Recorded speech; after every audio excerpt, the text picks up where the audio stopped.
Assalamualaikum warahmatullahi wabarakatuh. Salam sejahtera, Hum Swastiastu, Santi Santirum. Kembali bersama saya, Rusar Legend.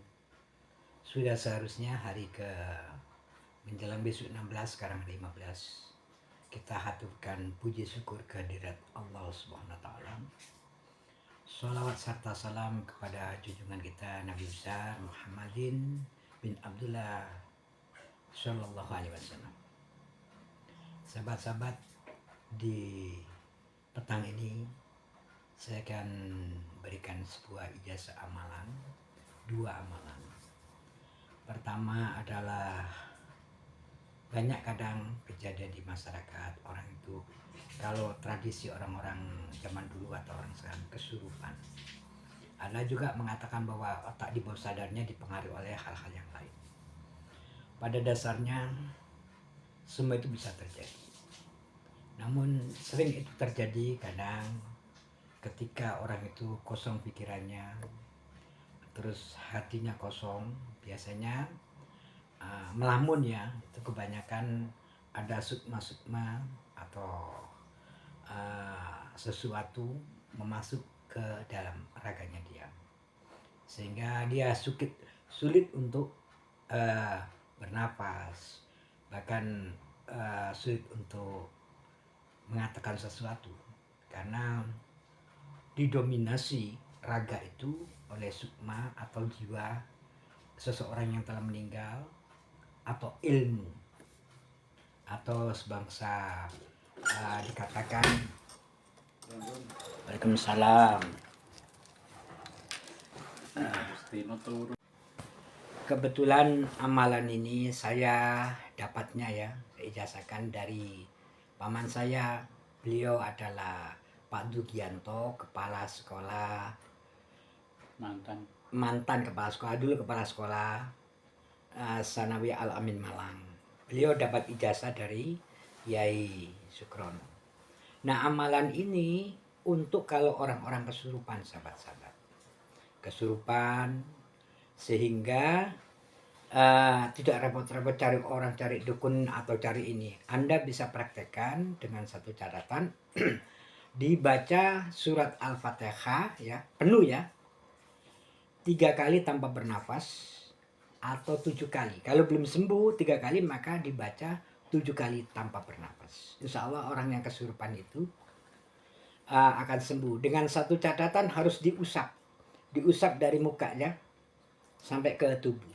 Baca Al-Fatihah itu, sahabat-sahabat. Semoga amalan untuk menyembuhkan kesurupan ini bermanfaat bagi sahabat-sahabat semua yang mungkin pernah mengalami, entah di kantor, entah di pabrik, entah di sekolahan. Kan dulu sering ada kesurupan massal dan sebagainya. Nah, kebetulan saya diijazahi, diberikan oleh saudara saya itu, paman saya, Pak Dwijanto, sarjana bahasa Indonesia. Beliau adalah murid dari Kiai Haji Tolha Hasan Unisma Malang ya. Tapi beliau dapat ijazah dari Kiai Khairon Sumpil. Itu silsilahnya. Sehingga kalau mau mengamalkan, afdolnya kata hadis kan begini, doa silahul mukminin. Doa itu pedangnya orang-orang beriman. Oleh karena itu sahabat sebagaimana pesan dari paman saya itu, kalau mengobati orang kesurupan itu ya, diusap mukanya gini, baca Al-Fatihah tanpa bernapas 3 kali sebelumnya, ya, dipegang gini ya, pegang gini, nah ya, sama ke atas begini ya, gitu ya. Insya Allah dengan dibacakan itu orang yang kesurupan sembuh. Karena dalam teori refleksi juga ada bahwa saraf ini yang di sini kalau ditekan ada hubungannya dengan otak di bawah sadar kita, atau kelenjar kalau di sini kan kelenjar hipotalamus ya kan. Nah, itu kalau secara metode kedokteran, tapi ternyata energi dari surat Al-Fatihah itu sendiri bisa juga menetralisir saraf yang ada di belakang kita kalau dipijitkan, yaitu yang orang kesurupan itu ada sebagian sukma masuk di raga dia kan itu. Juga pembahasan tentang makhluk kita bernafas ini adalah angin.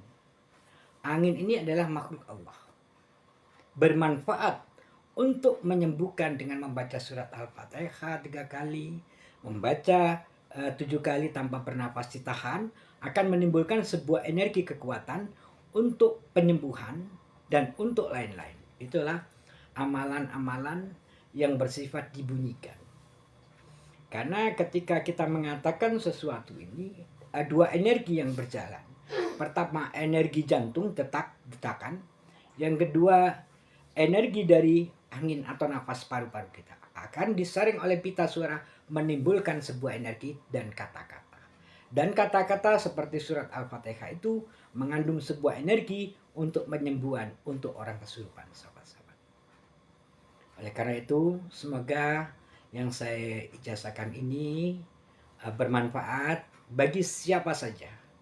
Satu catatan bagi yang mengamalkan, saya ikhlaskan silakan diamalkan. Tapi kalau mau diijazah langsung khusus spesial, ya kan, seperti saya berguru kemana-mana, afdolnya kalau sahabat-sahabat supaya ilmu barakallahu ta'ala, ilmu penuh dengan keberkahan dari Allah, ya kan, thalibul ilmi bisodakotin dengan sedekah apa aja, sedekah rokok 1 batang, sedekah kopi, sedekah ini kalau mau ngamalkan afdolnya.